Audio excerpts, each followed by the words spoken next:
Sexta pergunta. Jesus diz que sua volta / arrebatamento será depois da grande tribulação. Isso aqui é porque tem que interpretar melhor o sermão profético.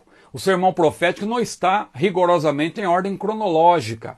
O sermão profético, ele teve uma interrupção que foi a pergunta tripartida dos discípulos. Jesus já vinha falando, ele já tinha falado no capítulo 23, essa casa ficará deserta, e depois ele disse não ficará pedra sobre pedra que não seja derrubada. Ele já vinha falando sobre o assunto, porque o sermão não era propriamente um sermão expositivo, como nós vemos hoje, era uma conversa.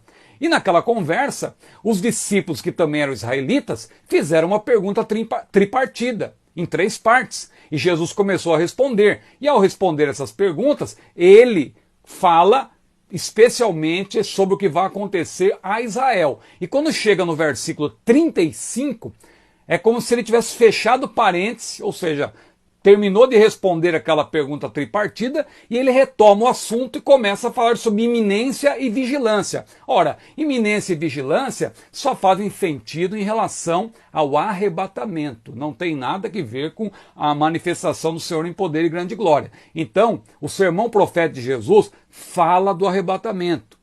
Então essa pergunta, Jesus disse que sua volta será depois da grande tribulação? Não, porque depois que ele fecha o parêntese, depois de ele ter explicado para os discípulos, que também eram israelitas, sobre o que acontecerá em Israel por ocasião do período tribulacional, mais precisamente sobre a parte final, a grande tribulação, e depois de ter falado da sua manifestação em poder e grande glória, aí ele começa a falar sobre o arrebatamento. Um será levado, outro será deixado. Ele fala como foi nos dias de Noé. Tudo isso tem a ver com iminência, com vigilância, a parábola das 10 virgens, etc.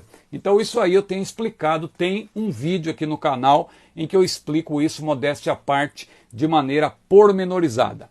E a última pergunta é sobre Daniel 9:24. Onde está a pausa? Onde estão aí os 7 anos restantes? Veja, tem que estudar com cuidado as 70 semanas de Daniel. Se você estudar com calma, não há tempo de ler aqui, você vai ver que houve uma interrupção.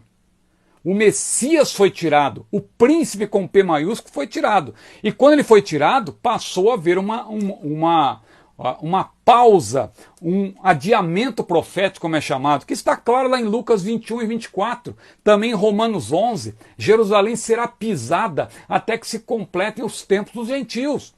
Nós estamos vivendo nesse período, nesse intervalo. As semanas foram contadas, 7 semanas primeiro, ou seja, os 49 anos, 7 semanas de anos, depois 62 semanas, são 434 anos, e falta uma semana. Essa uma semana que falta é justamente os 7 anos do período tribulacional, tá certo? Que Deus abençoe a todos, a paz do Senhor. Peço a vocês que, por gentileza, curtam, compartilhem, fortaleçam aqui o nosso canal, porque esse canal nós temos como objetivo, claro, propagar a palavra do Senhor. Que Deus abençoe a todos, a paz do Senhor.